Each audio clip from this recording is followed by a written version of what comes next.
Hello, everyone. Welcome to the Football Engineer Podcast.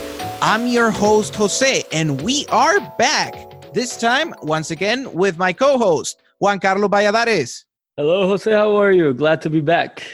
Yes, so this time we're back. We're going to try to revive the podcast once again. And we did it because we're once again in that time of the season. We have Champions League back. It's that Christmas time feeling, but better. It's like gifts under the Christmas gifts. You get to come home and watch a game and watch the best players in the world go at each other. It's pretty exciting.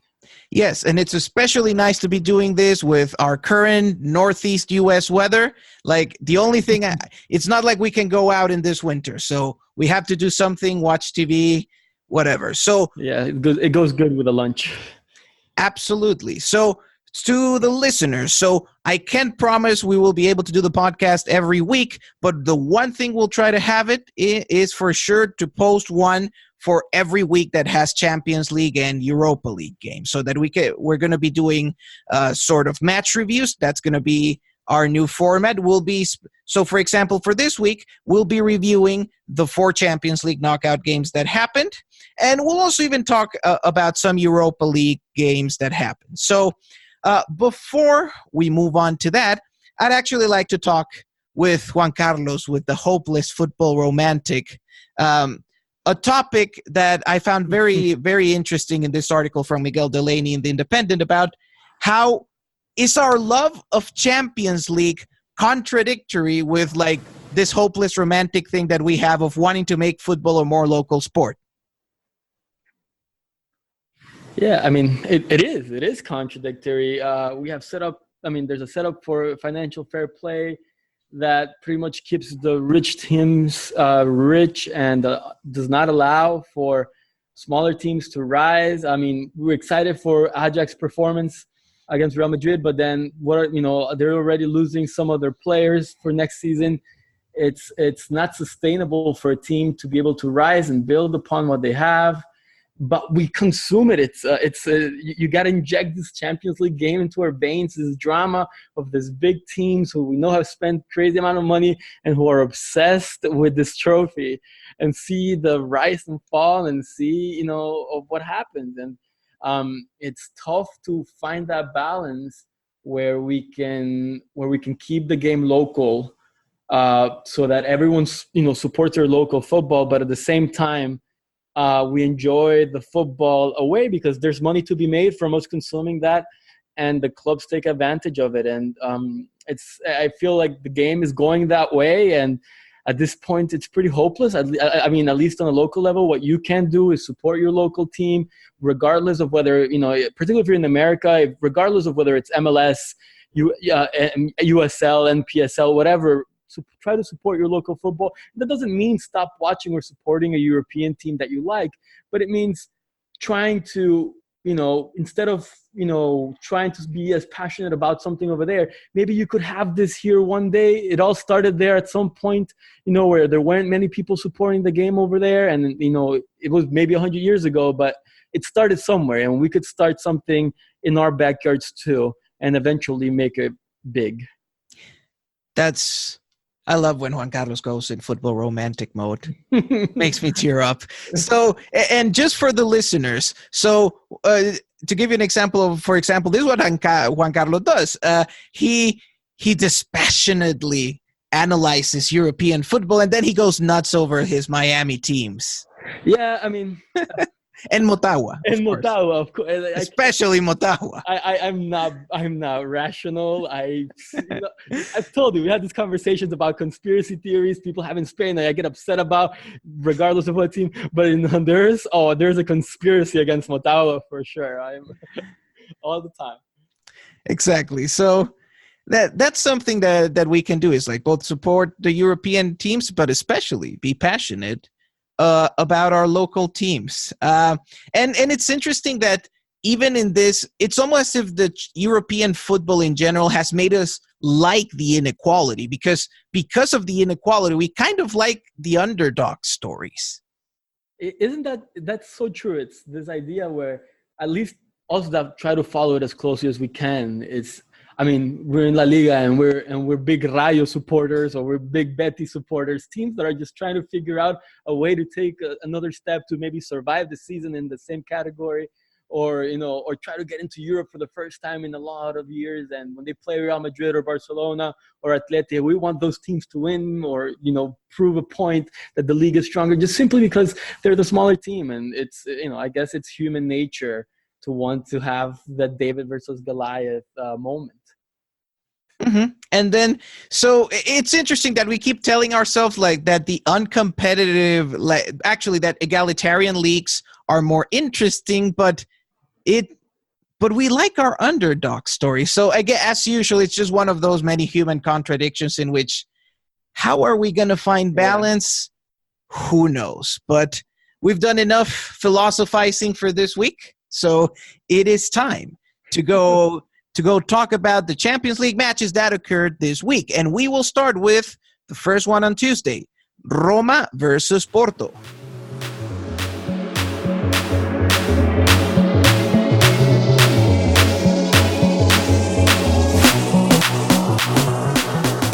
All right, so for the first leg of this Roma-Porto tie, the Portuguese team visited the Romans at the Stadio Olimpico, and they ended up being defeated by a Roma that this time showed us their more conservative version. In this game, they went for their usual 4-3-3, but the coach Eusebio Di Francesco did some tweaks to improve the defensive structure a bit.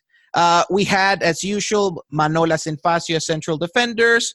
The fullbacks were Florenzi and Kolarov. De Rossi was the holding midfielder, which is a change from usual because as of late, Nsonsi had been starting, and as the interior midfielders in the 4-3-3, we had Brian Cristante and Lorenzo Pellegrini. On the wings, El Shaarawy on the left wing, Nicolo Zaniolo. We're going to talk a lot about this kid in this review. On the right wing, and as always, Edin Dzeko as the lone striker. Then, in the case of Porto, the team of coach Sergio Conceição, they surprised us a bit because we thought they were going to set up in a 4-3-3, but Coach Conceição reverted to the 4-4-2 that they usually use in the Portuguese league. In this case, the double pivot of that 4-4-2 was Héctor Herrera and Danilo Pereira. On the wings, we had Otavio, who replaced the suspended Jesus Corona, and we had Brahimi on the left wing. Meanwhile, as the striker duo, we had Fernando Andrade and Tiquinho Suarez. So to begin with, now that we've talked about how both teams set up, let's talk a bit about the first half, which I thought was a good defensive game from both teams, which is something I expected from Porto, but I did not expect from Roma, actually. Right. I mean, we've seen this season of Roma be very chaotic. At one point, we thought this Francesco was not going to make it to the Champions League ties, maybe. He was going to get the sack because there had been a lot of chaos with the pressing, particularly the midfield's understanding what's the moment to get onto the midfielder receiving with his back to the goal, and whether it was Pellegrini, Cristante, someone just getting there a little too late or wasn't reading it right, and it allowed teams a lot of spaces in between lines, and Facio, Manolas, and whoever they had at center back were always struggling, finding themselves in one-on-one situations, running back to their goals. And it had been a struggle this season for Roma in that regard, keeping that consistency with their pressing. And then they did it. They were good. They kept the ball. There were very few situations where you thought Porto were on the break, where you found the center backs or even the fullbacks one-on-one alone without any help.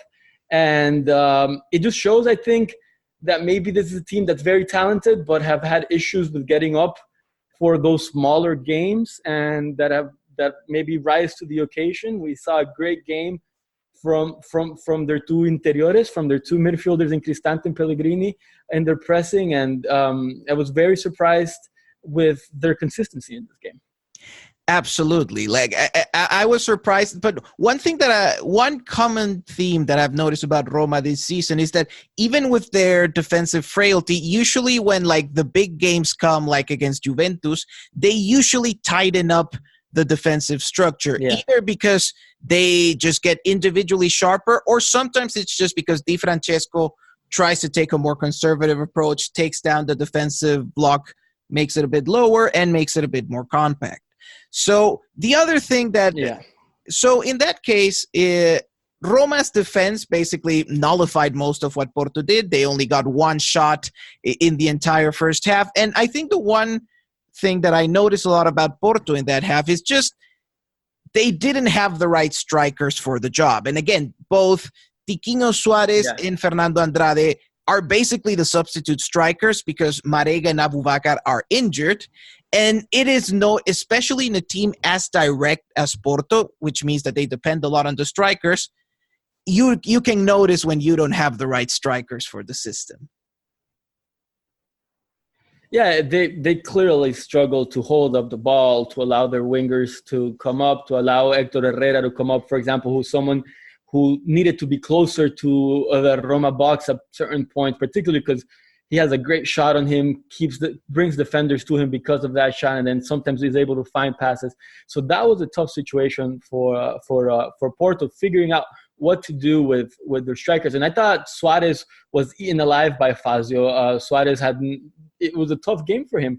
And he wasn't able to really hold up the ball, to really make sure, bring people in. And then also I think the combination also with not having Corona in the game really made them struggle, because Corona is a more classic winger, direct player. And Otavio likes to come inside, play with the ball, hold it up a little slower, not so much pace. And so that really allowed Roma to be comfortable on the break, because they knew those players weren't going to go behind their backs with some speed. And it really made it very comfortable, which really, to be honest, is very surprising given the final result that Porto ended up getting an away goal, which is very helpful in my opinion, and I think keeps the tie very wide open. Yes, and now we can actually talk a bit more about the second half, now that we've discussed what was essentially a stalemate in the first half. So in the second half, it was basically the same game state until the goals, which really opened the game up. Roma got their 2 goals, and then, yes, Porto reacted and after their goal and try to go tie the game. And of course, first let's talk about Roma's 2 goals and about how one of the things that annoys me about the talk about this game is that, of course, Zaniolo is a very talented guy. We're going to talk about him. But this game and those goals were mostly Dzeko's. Yeah, it's him being essentially a big guy who's technically adept and is able to maneuver a tie in the space of 20, 25 minutes, dominated in such a way that he gets his team in positions where someone like Zaniolo, who's on the rise, is able to take advantage. But yeah, I agree completely. Dzeko was the key figure in this game. Yes, and it's one of the interesting things about Roma in the last 2 years. I mean, the main reason, to be honest, that they've been doing so well in these Champions League knockout ties is because every game, Dzeko keeps basically keeps taking random long balls and turning them into something useful. Yeah. And he hasn't had the best season this year, right? We've seen him struggle this season with injuries and just not as prolific in his numbers. But comes the hour, comes the man. It's a Champions League. He hears the anthem, and he knows it's time to roll. And what a player! I think he's one of the underappreciated players of this past 4 or 5 years in Europe. He comes through in the big games, and you can depend on him to, as you said, a nothing ball up there against good center backs like Felipe and Pepe. There are no pushovers. We know Pepe, legend. Felipe is a good center back, and he essentially, in that first goal, they're so afraid of him. Tejes goes to him, leaving Zaniolo wide open because he's afraid Dzeko's going to turn and shoot. So he feels he has to go block And that leaves Zaniolo wide open, and Seco finds him, and it ends up in a goal. But it's only because Seco is such a scary figure to everyone, and what a player. It's spectacular from him. Let's see what he's able to come up with away from home, where I suspect Roma will have less of the ball, and he'll have more of those nothing balls to try to do something with. Yes. And finally, let's give credit where credit is due. Now it's time to talk about Nicolo Zaniolo, who is what apparently all of Europe is talking about now. So just to give a bit of a summary about this kid, 19 years old, he's over 190 meters in height, but still a very technical player, great control, good passing, not exactly like a final passing specialist, but what he's really good at, or at least what he's being really good at this year, is coming from midfield and getting into goal-scoring positions like your typical box-to-box midfielders. What do you think about Zaniolo, Juan Carlos? I'm thinking, what happened, Inter? Why'd you let him go? That's what I'm thinking. But yeah, he's a great player. He's clearly understanding what the team needs at times with his runs, and he's playing with someone that doesn't have pressure right now either. He's a teenager. No one expects him to be this good, but he's putting his talents ahead, and he's getting into the box, and he's taking advantage of a player like Seco who can be very unselfish at times. He's taking advantage of a good midfield that can put in balls into the box, a team that creates many opportunities, and he's able to end up finishing them. Roma desperately needed someone to be producing goals this season, and they're finding someone in him. They're finding in him someone who can provide some numbers along with their strikers, and it's something a lot of teams need. And I mean, at 19 years old, he plays for Italy first, then he debuts at the Bernabeu. This kid is having the year of his life. Imagine at 19 playing in those places. Spectacular. I'm excited to see where this goes. Always with this kind of player, though, I'm always afraid of, they're getting into the box, and what happens when their physicality isn't as good, and how they develop as that when they really need to develop their technical abilities. Let's see where this goes with his decision making too.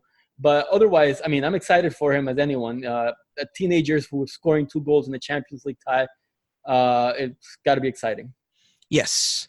So now, just to give a bit of conclusions on this segment, the one thing I get from Roma, apart from like their good in defense, very tight defending in the box, it's one of the things I expected from Roma in Champions League. Once they go into Champions League mode, like this defense with like Manolas and Facio, they're pretty solid at the very least at clearing whatever comes into their box. Porto tried in the last 15 minutes. They tried, and nothing happened.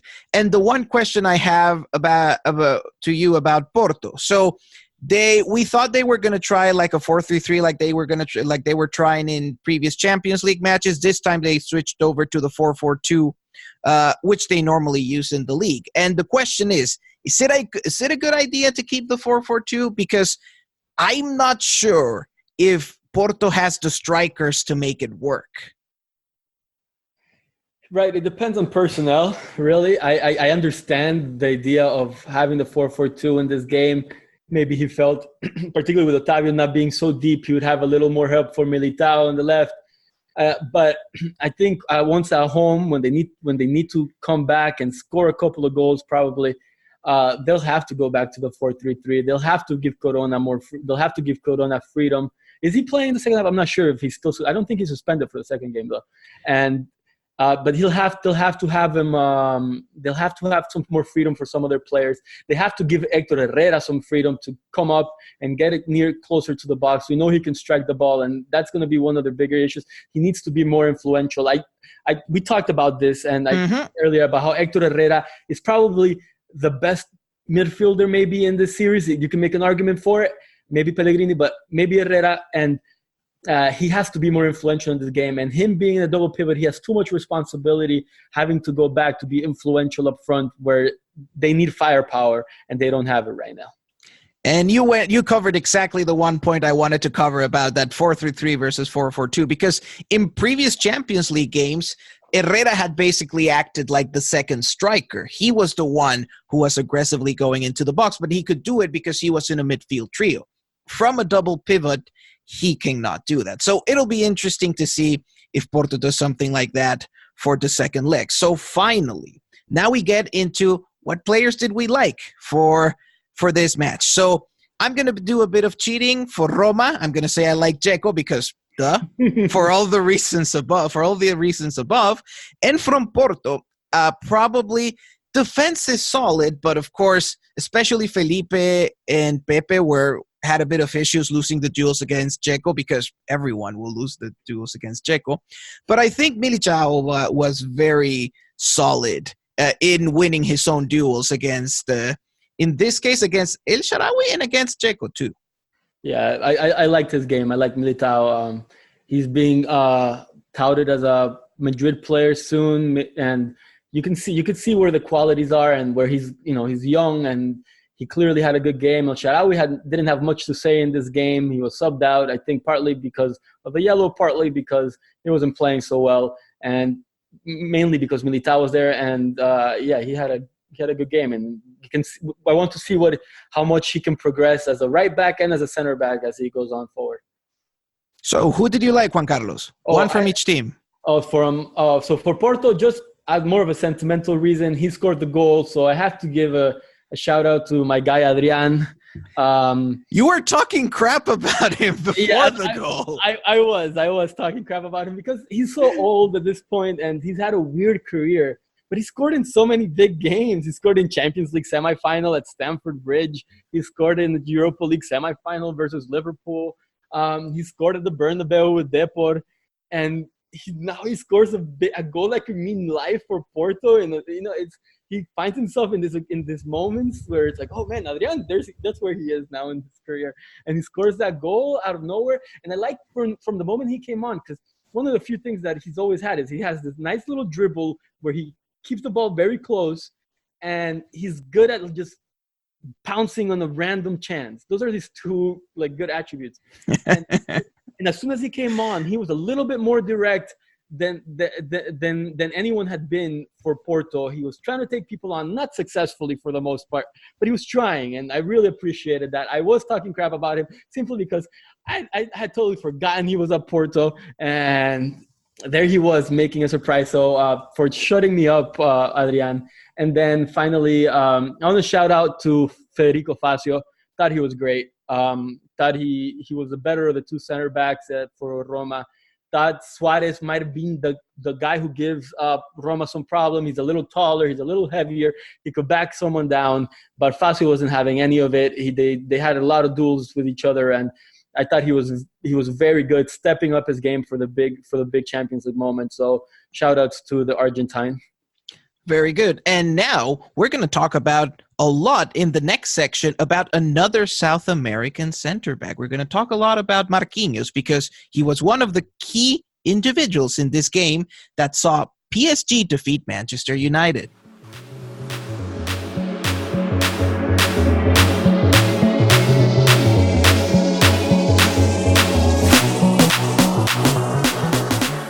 All right, so it's time to make the terrible pun of the week and say that the Theater of Dreams proved to be a Theater of Nightmares for Manchester United. Oh, no. Once again in Europe, because it already happened last year. Again, United has a lot I think they have still a lot to improve before they can be true Champions League title candidates, and PSG kind of showed them that in a painful way. So we're going to review the lineups first and foremost. United came out with their usual 4-3-3 shape, midfield trio with Matic, with Pogba, and with Herrera. The forward line was the more counter-attacking trio. It was Martial, Rashford, and Lingard. Then a very interesting setup for PSG. In defense, the team actually had a bit of a 4-4-2 shape. And in attack, they took on this 3-4-2-1 shape, which basically had Thiago Silva, Kimpembe, and Tilo Kehler as the center backs. Alves and who else Bernat. was it? Oh yes, Alves and Bernat were the wing backs, Then Draxler and Di Maria played this role as the sort of wide attackers on the left and right, which would prove to be vital for deciding the game. And in front of them, a little someone known as Kylian Mbappe. Heard the kid's good. Yep, sounds like a good player. We'll see. So in the first half, I think I could summarize it as in both teams seemed to struggle a bit in their build-up phases, and they looked like they were both of them were more comfortable on the counter. To be honest, I wasn't a big fan of the first half. No, it wasn't. It wasn't the best played half. I thought United actually. I was surprised a little bit with United. I thought their pressing was good when they had their young forwards up. Obviously, they're physically in great shape, and they were pressing good. They weren't allowing PSG to play through the middle the way they would have liked, I think, or the way they ended up playing through the middle and in the second half. And then PSG was able to sort of take a little bit more control, particularly as the game wore on and the pressing had to slow down, and then the injuries happened for United. And I think that drastically changed the game simply because United couldn't have those 15, 20-minute spurts of pressing that they could have had once Alexis and Mata came on, who are, physically not as imposing as the players they replaced. Yes, and I have to admit, like, my favorite part, I didn't like United much that day, but my favorite part was definitely the forward trio, both because of the pressing and because they were legitimately dangerous on the counter.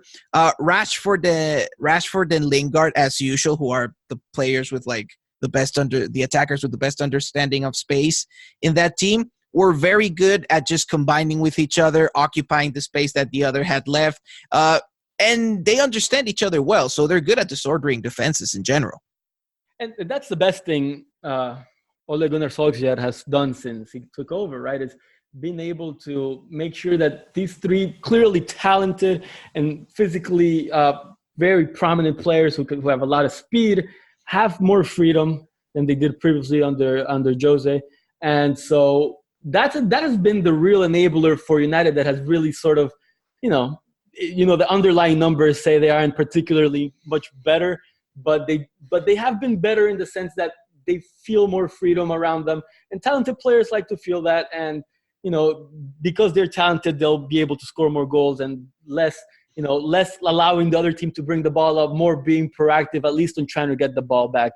And that has been really what has been good for United under Ole. But it requires much more than that at this stage, and against a team with the talent and manager as PSG that they have. Yes, and talking about some adjustments that PSG did to stop them, the most prominent one really was having Marquinhos on Pogba. Marquinhos, to me, is the man of the match because on the tactical level, he defined everything. PSG needed him because he was playing holding midfielder, needed him to be good as holding midfielder, and he was great. And then he takes care of basically breathing on the neck of the most decisive man of the opposition for 90 minutes, and it was a miserable night for Pogba because of it. Yeah, between Marquinhos being physical with Pogba every time he was around near the ball, and Dani Alves coming to help often too. They really did a number on Pogba. I will say Marquinhos had played I think it was against Liverpool. He played definitely as the midfielder, and he struggled because Liverpool is Liverpool, and I have to see him do it against better opposition than this United, whose midfielders aren't as talented and aren't as good at pressing and don't understand the pressing in the moment as well. But he was excellent. There's no two ways about it, both in his passing and distribution, but also, as you say, keeping the other team's best player from having a great night. And agreed with you. He was the best player on the pitch for PSG, or the most important player.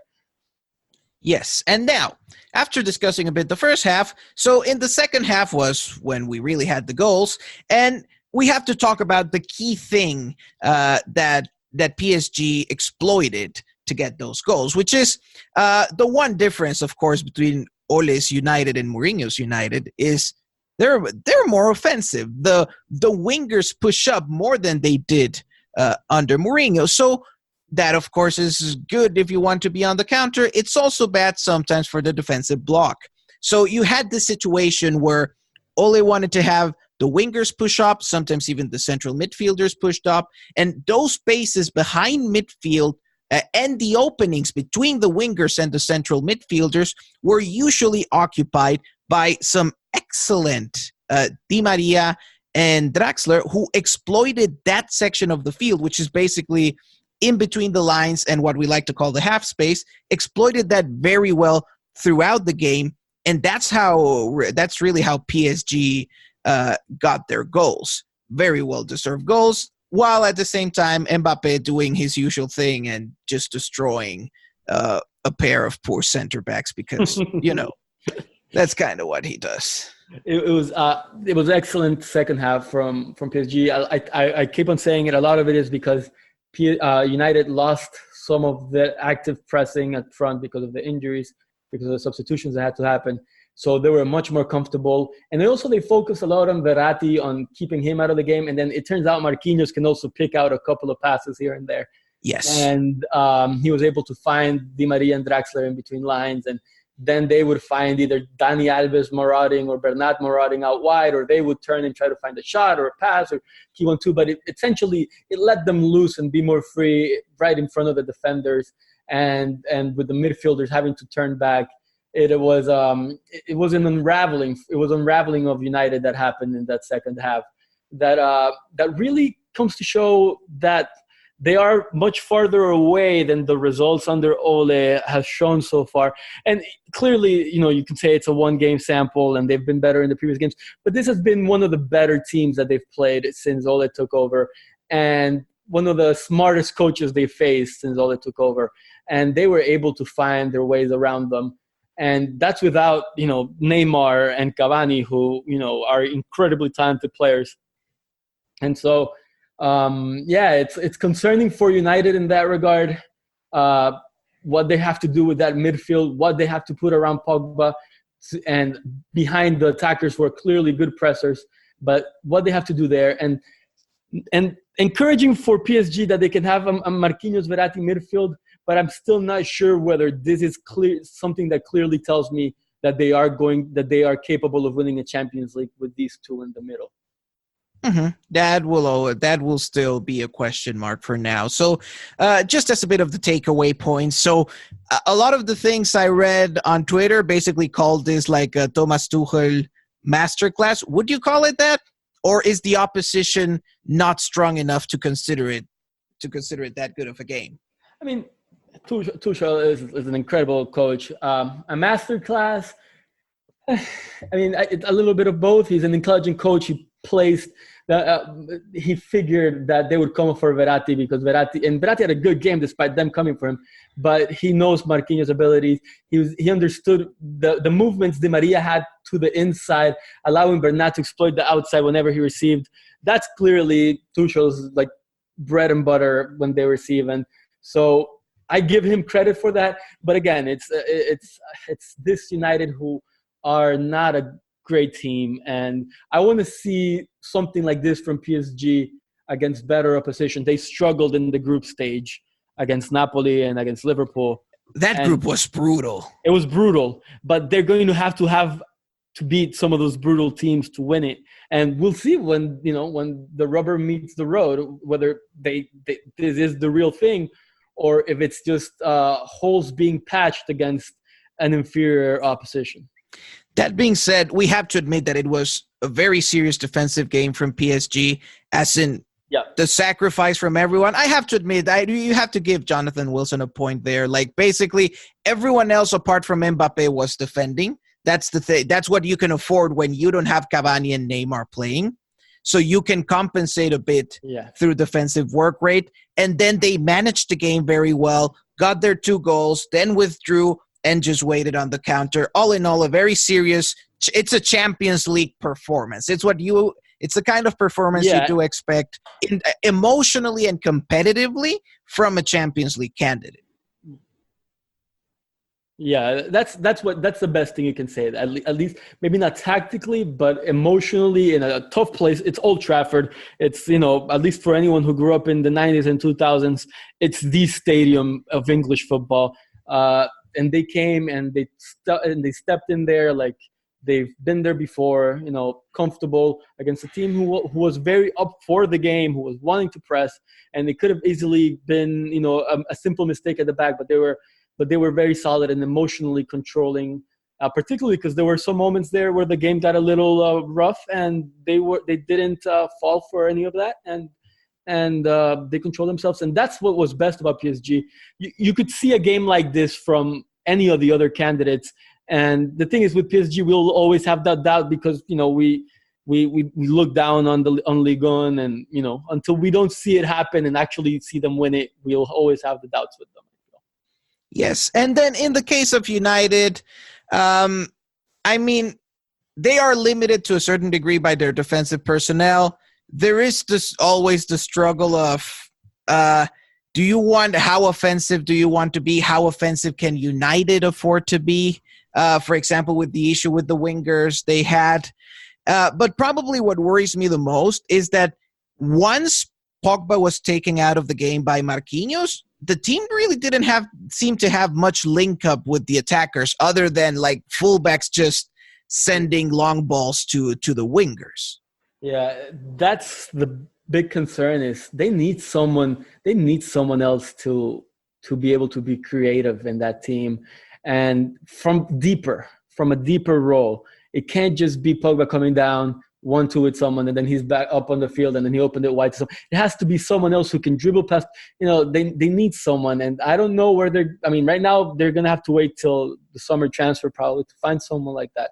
I think for United, though, even through this, at least for the social aspect of it, for the supporters, it's important at least that they didn't lose in a way where they were, all parking the bus. I feel like a team like United would feel very embarrassed by something like that, and there would be a lot more pressure.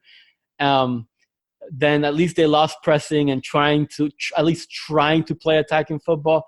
If at least that's something they've gained back, but they need better players, and it's a tough situation given how much they've spent, and they're figuring all that out, what they're going to do. Yes. And then finally, we come back to our section on the favorite players. So for PSG, I think I already made it quite clear that I like how Marquinhos played.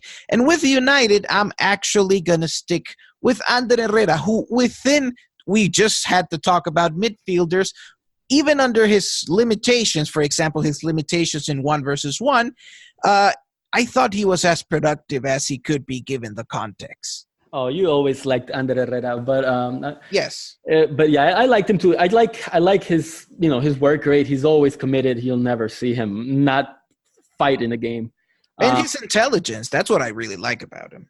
Yeah, that's the thing. He's a fighter, but he does it through his ability to read the game and trying to anticipate stuff. He's clearly not the most talented player, but he's a smart player. He's a very useful player. United could find better ways to use him. For me, the players I would pick for PSG, I'm going to go with Angel Di Maria. Going back to Old Trafford, there was a lot of pressure from the crowd on him. and then insulting the crowd. And insulting the crowd, drinking a beer. A great product placement by Heineken. Yes. But I thought he was good. 2 assists. And emotionally controlling. He's clearly matured as a player. Too bad with Argentina, right? Him and Messi have never really found themselves the right way, but he's one of the better players of our generation, of at least the past 5-8 years. And glad to have seen him have another great game in the Champions League. He's had a few. And for United, I want to say I've had a tough time. I thought De Gea, I might as well give it to him, was the player. He had a few key saves. The score could have been much more embarrassing without him. So, yeah, I'll give it to United's best player, David De Gea. Very well. And now we're going to move to Wednesday's matches. And now we are going to stay in England to talk about Tottenham Hotspur versus Dortmund.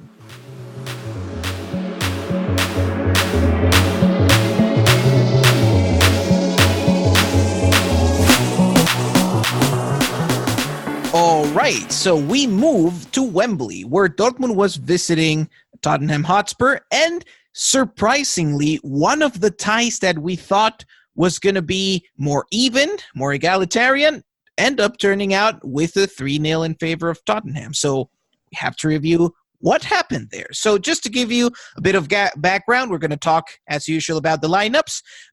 Dortmund lined up with what was a rather unusual 4-3-3. So the usual lineup for Dortmund when Marco Reus is starting is a 4-2-3-1. Reus was not available, so they went with this 4-3-3.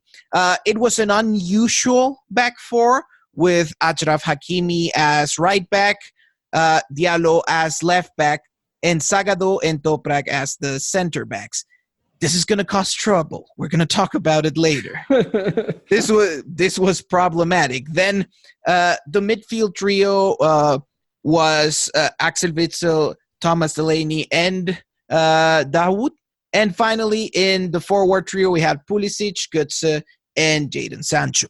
Now, Spurs lined up, surprisingly, with a 3-4-1-2, basically. In this case, Sissoko and Winks formed the sort of double pivot in the middle. On the wings, we had Aurier on the right, and surprise, Vertonghen, who was really the surprise of this game. What a game. What a game, because we did not expect him at left wing back. We did not expect him to do this well as left wing back. Yeah. And then finally, Eriksen acting as the number 10, and then Son and Lucas Moura up front. So another relevant thing that we're going to talk about later is that 3-4-1-2 would turn into a 3-5-2 for the second half. That would be key. So now going into the first half, not much happened. Both teams were not too willing to take risks, weren't they? No, it's clearly a bit of nerves, a bit of both teams trying to figure out what the other's doing, and also mixed up lineups, a little different from both. So they were all trying to find their place in the game. I liked Tottenham's pressing early on. I thought it was good. It made Dortmund struggle a bit on coming out. But it was a good 15, 20 minutes. But as always, pressing has to die off a little bit, and Dortmund were able to start countering in that first half. That's where Tottenham were at their best later in that first half, when they were able to run away and try to counter. They found Pulisic a couple of times and Sancho in between space, and they were able to run. There was maybe a foul there that wasn't called. Shout out to our La Liga guy, Mateo Laos, for missing a foul call. But yeah, it was a tough. It was a very calm game in the sense of neither team was willing to risk too much in that first half. Yeah, so wonderful analyst Nathan Clark, who usually does a lot of work on Tottenham, had a great point in the fact that because Dortmund is a very patient team in the way they build up, in the way they wait for opposition mistakes, a good way to approach this game as Tottenham was to also approach it patiently. In a certain way, Tottenham, who is usually a very high-tempo team, kind of accepted and got used to the fact that this was going to be a slower game. Yeah. And they played through that, which, again, this just another example of just how adaptable Spurs and Pochettino are to different match contexts. Then in the case of Dortmund, the one thing that I think affected them a lot in progression was fullbacks. Because they've had issues with injuries, Achraf Hakimi had to play at right back. He usually plays at left back. And it's interesting because right is his natural foot, but I didn't like him at right back. And then Diallo was playing at left back. He's usually a center back. I didn't like either. I think in both cases, Pulisic and Sancho were forced to go like really deep to collect the ball and then move forward. And that prevented Dortmund from progressing as well as they usually do. Yeah, and I mean, even Witsel often had to drop into the middle of the center backs to try to progress the ball himself. And yeah, that was a big issue. The fullbacks is right on the spot. That's probably the biggest key. Hakimi, we've seen him have a tremendous season so far, and he didn't have a good game. And he's such a great attitude player in regards of going forward. He's good at combining. He makes defenses struggle because he is very fast and physically imposing. But that right back spot is not seemingly his best spot. It's clearly, I think it's becoming even more clearly that he's going to be a left back with a right foot. It's interesting because how much, like, we have, like, inverted wingers are like the most common thing in the world these days, but how often do we have an inverted fullback? Yeah, it's a weird thing. It's not something very common, but clearly Hakimi is having the best season of his life right now so far of his young career, playing as a left back when he's done so there. And that cut inside, he's a good dribbler, and he understands when to pass off the ball and keep his run going, pulling defenders with him. And so losing that and having Diallo there, and then Diallo and Pulisic on that whole wing together, who I don't know how often they've played together, but I'm doubting it's very much at all. Having to figure this out at Wembley on a big night, I thought it was risky from Favre to go with that. And so there was a lot of issues there clearly. And I mean, as an American, as a U.S. national team supporter, I was excited to have Pulisic out there, but I thought he had a good first half.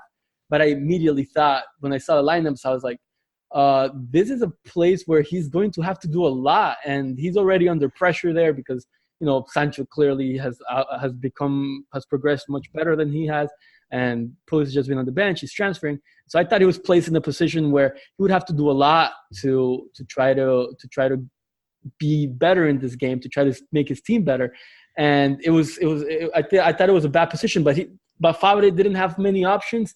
Maybe Guerreiro as a left back. I don't know. It was a tough situation. They had Schmelzer, who has a lot of experience, but he hasn't played much, and injury issues with him.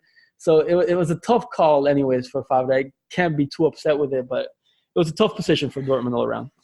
Yes, and it got even tougher in the second half because that's when we saw Spurs' main adjustment. Again, they were lining up with a 3-4-1-2. In the second half, what happened was that Eriksen just tracked back his position basically to left central midfield. He wasn't the number 10 anymore.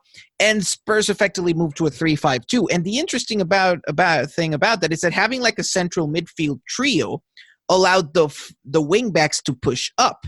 And the first thing that happened 2 minutes into the second half was that allowed Vertonghen to go pressing. Mm-hmm. He caused a turnover on that side. Achraf Hakimi lost the ball there. And then Vertonghen got into crossing position just for Son to show up against some very bad defending and clearing from Sagado. And that was the first goal.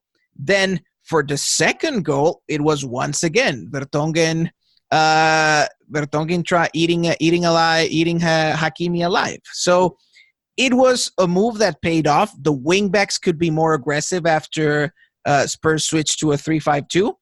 At this point, Pochettino and Spurs, with all the injuries, don't even have subs. But Poch doesn't even need subs at this point to change games, apparently. I mean, it was Pochettino at his best, really. That's why the teams that's why United want him. That's why Real Madrid maybe wanted him, because he is so good at in-game adaptations. At halftime, he reads the game so well, Mauricio, and he pulled that, and he got Vertonghen up, he got Ariel up. He realized their wingbacks are struggling. They're not able to combine. Let's put the pressure on them. Let's make sure that they're never comfortable throughout the rest of this game. And the tie, this whole round of 16, it seems to have been clinging on the fact that Vertonghen had an incredible game because he was allowed to go up and use his awesome defending skills about 30 yards away from goal instead of 80 yards away from goal. and recover the ball, put in the cross.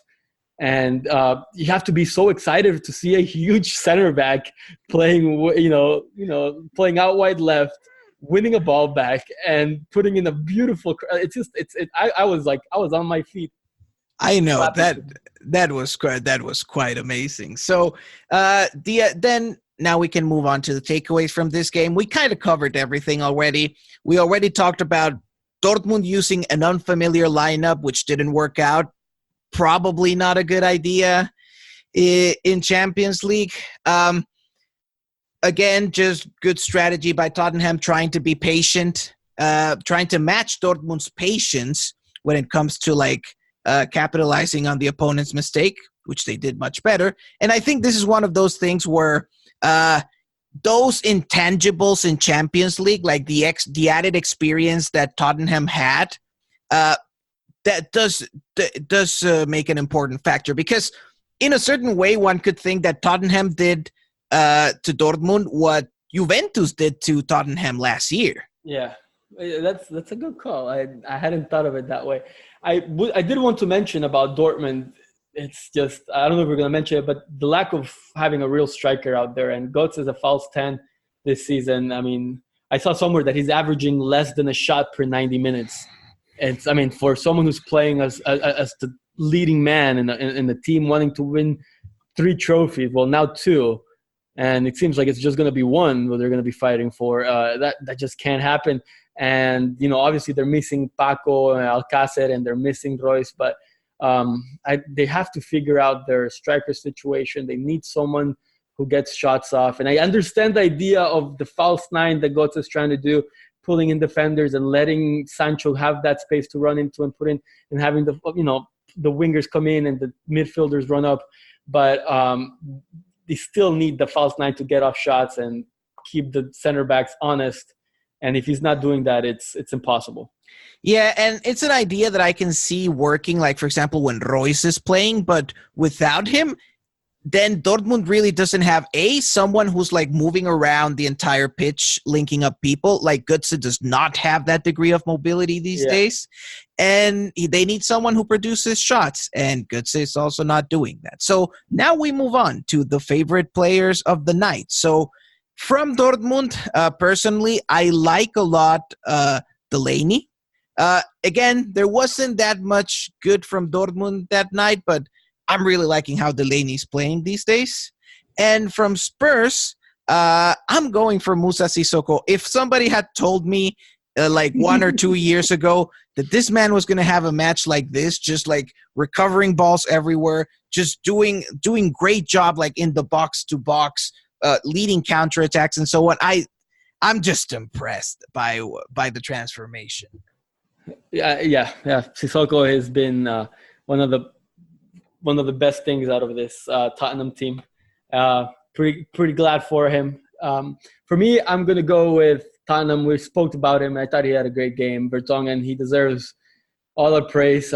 Playing left back in the Champions League against a very young team who's very athletic, and he had no issue. He was placed, it's where coaching comes in, but he had to perform and ended up getting an assist and a goal out of all this. So glad for him, a great player who always who's always been putting in a great effort for Tottenham, probably considered a Tottenham legend at this point. And from Dortmund, I had a tough time. I liked Pulisic's first half. I thought even placing that position, he was doing a great job of coming back and collecting balls and trying to carry it upfield. So I'll give him my nod for Dortmund. All right. So now we move on. We are going to go to the last Champions League tie of this week. We are going to Amsterdam to see the very interesting match between Ajax and Real Madrid.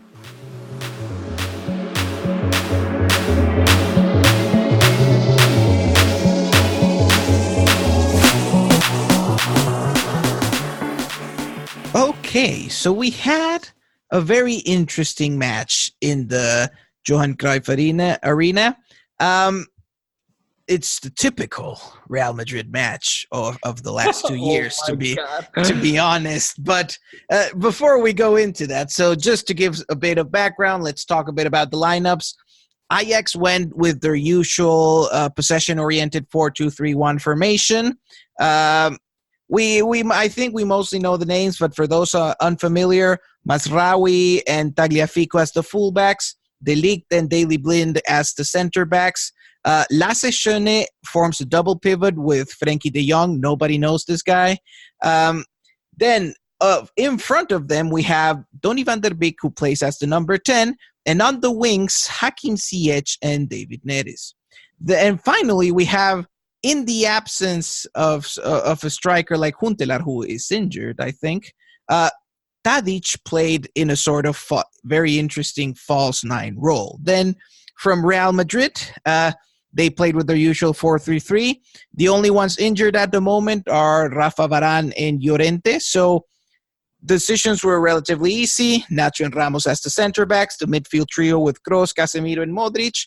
And up front, the BBV, the Bale, Vinicius, and Benzema up front.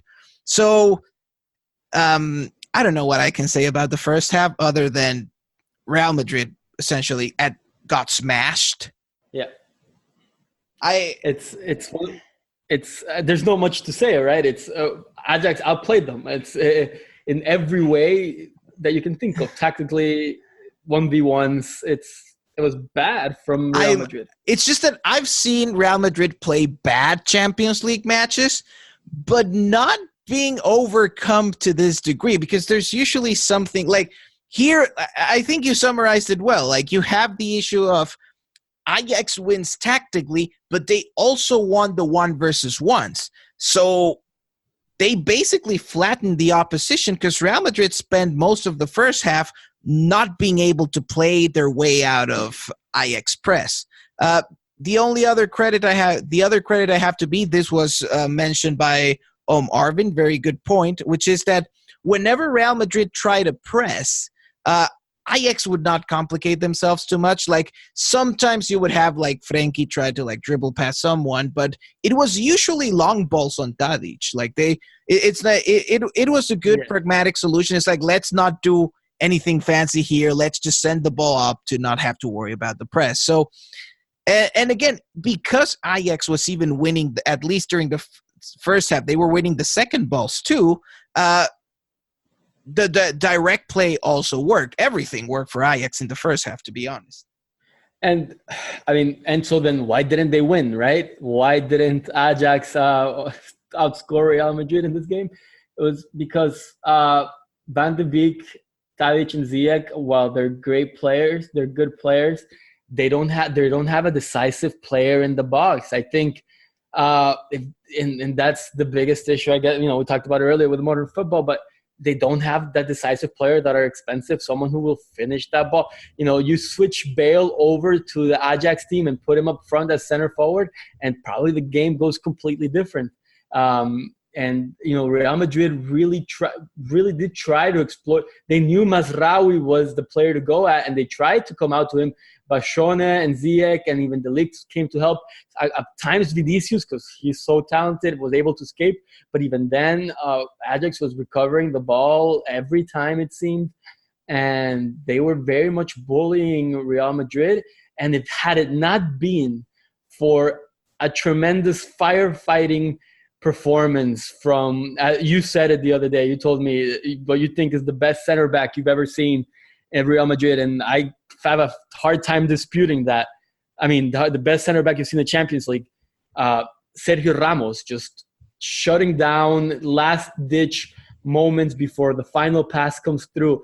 Ajax runs away with this game in the first half, and incredible performance from Sergio Ramos, who was very much the leader, who had a tough beginning of the season, but over the past month and a half or two has been sublime. Absolutely. And one of the interesting things, the game I remember the most like this one this season for Real Madrid is, I think, it wasn't 3-0. What was the game in which Sevilla scored 3 against them? I don't remember if it was 3-0 or 3-2. Or 3-1. I don't remember. But it was the one in which Sevilla scored 3 in the first half. And it was a very similar situation in which 3-0, yeah. In which Sevilla, It was yes, 3-0, yeah. they had outclassed the rival tactically, yes, but they were also winning on all the 1-versus-1s. And unlike Sevilla, they had like Ben Yedder, Sarabia, and Silva on fire. So that's how they got 3 goals. That was the difference. That was it. It's. I mean, I'm now that you mentioned, I looked up the game right now, and I'm looking at the lineups, and I'm seeing Sarabia, Vanega, and Franco Vázquez in the middle for Sevilla, and it's they overran that same midfield of Casemiro, Kroos, and Modric, who look very likely to be beaten in 1v1s these days. That's the biggest issue. Thankfully, obviously, they're incredibly talented, and they can pull off one play and it ends up being a goal, as it happened. Luka comes off a press in the first goal, ends up getting it down.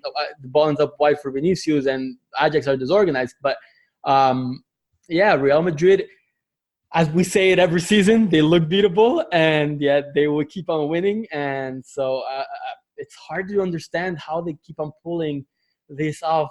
Partly because of the experience, obviously, because Sergio Ramos is the center back in Champions League history, but also a personality that Real Madrid as a unit have of, we're being overrun, but we're not afraid of trying to keep on doing our game plan. They kept on trying to attack Mazraoui out left with Vinicius. They kept on trying it, and they kept on trying it. Ajax had to get tired at one point, and they did, and they figured it out. One of the interesting things is that at this point, the same discourse that was used under Zidane, now you see it once again being told by everyone, like Solari, Ramos, even Vinicius now. He's a part of the team. Talk about like how they had to suffer through this game, and to a certain degree, you get the feeling that Real Madrid has gotten used and even likes suffering in Champions League games. It's like it's not... The experience is not complete unless they suffer.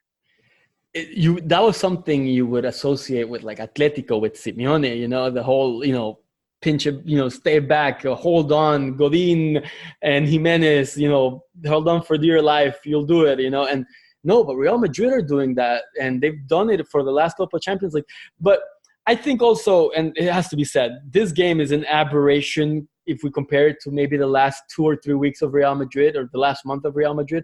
This was a very off game given where Real Madrid come from the last month, because Real Madrid have been very good on the ball even when teams have pressed them, which I think is credit to Ajax, that they were able to pin down a team that was in a very good form. We saw them in the Clásico last week. Barca tried to press them, and Real Madrid came pretty much unscathed from that game. Because of that, because they've been actually good, not just talented and winning in certain moments, but they've been a good team under Solari the last month. And so this game was very surprising in that regard. Yes, and just like the Sevilla, like the 3-0 from Sevilla, if I had to bet, I don't think this game is going to get repeated a lot, because it really requires Real Madrid to be in a position where like they're losing all the 1-versus-1 duels. Yeah. And with the quality that they have, that does not happen very often. The only one who got saved from the 1-versus-1 disease is Vinicius, because of course he did. At this point, I'm out of words for the kid, because he has been this kid is delivering decisive actions after decisive actions in big games.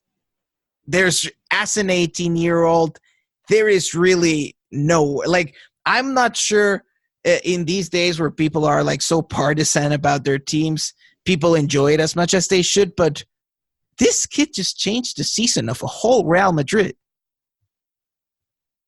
Yep, that's it. That's where Solari grabbed onto to try to save the season. And he's like, well, this is what we have. This kid has clearly got something. Let's try to see if this saves everything. And he has. And, they're suddenly maybe in a La Liga race because Vinicius changed the mood of the whole club. A club that lost maybe their best player ever over the summer. A club that has come from winning so many Champions League and have a trophy glut. He is turning it into a season where there's positivity for Real Madrid. And, he has some deficiencies, Vinicius, sure.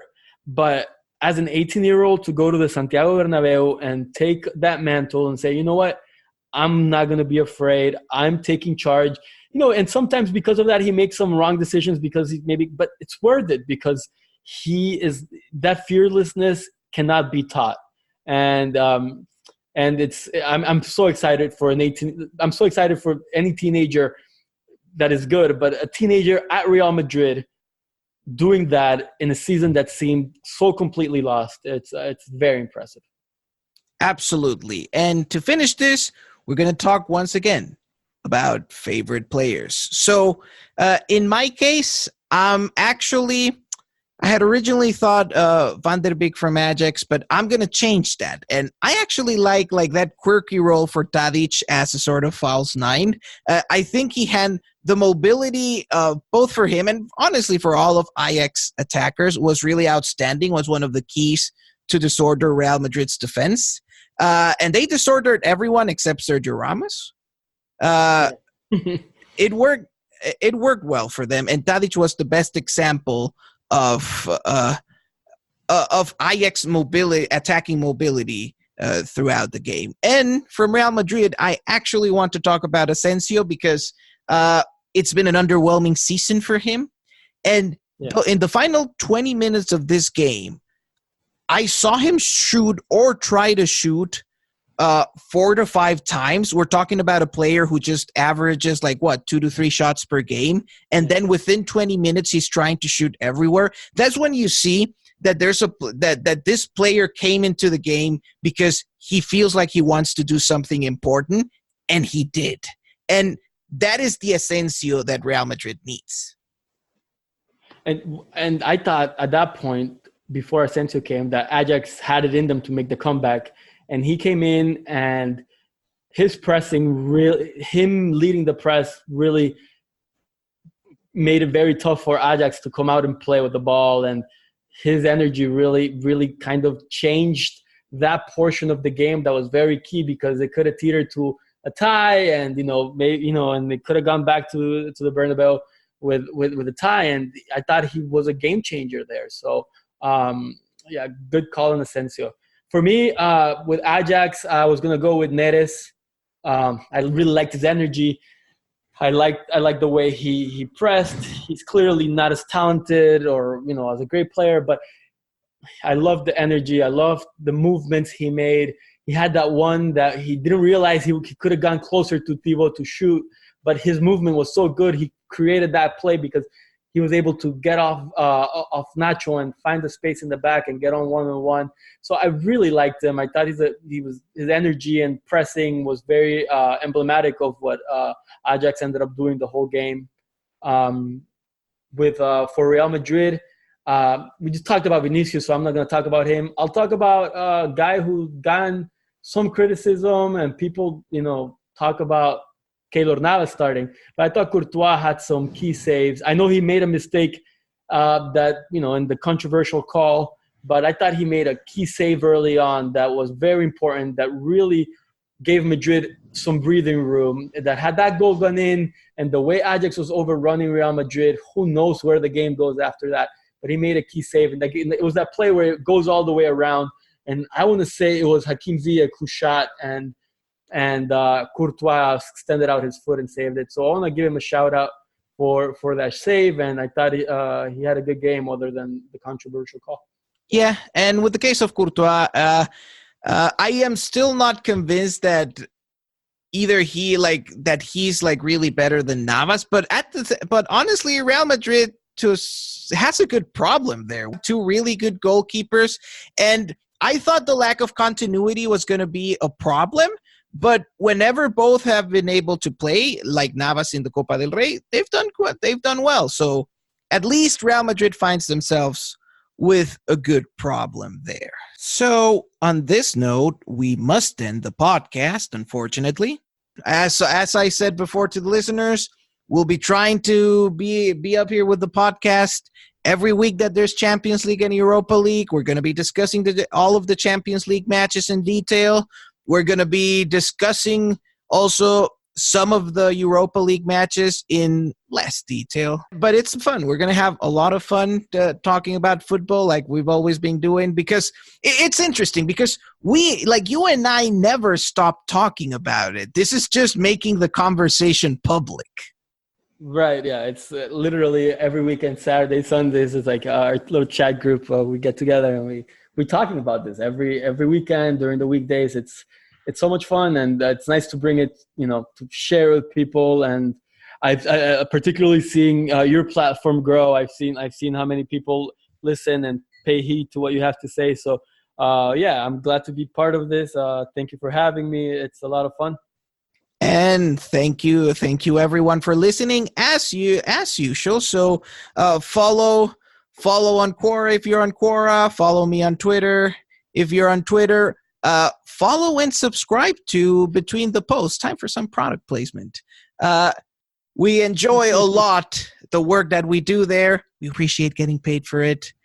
So the subscriptions are good. Please, I beg you. I hope you'll tune in the following weeks as we break down more Champions League matches, as we talk a bit about Europa League. We look forward to keep doing this. So thank you very much for listening to the Football Engineer podcast, and we'll see you around. See you, Juan Carlos. Bye.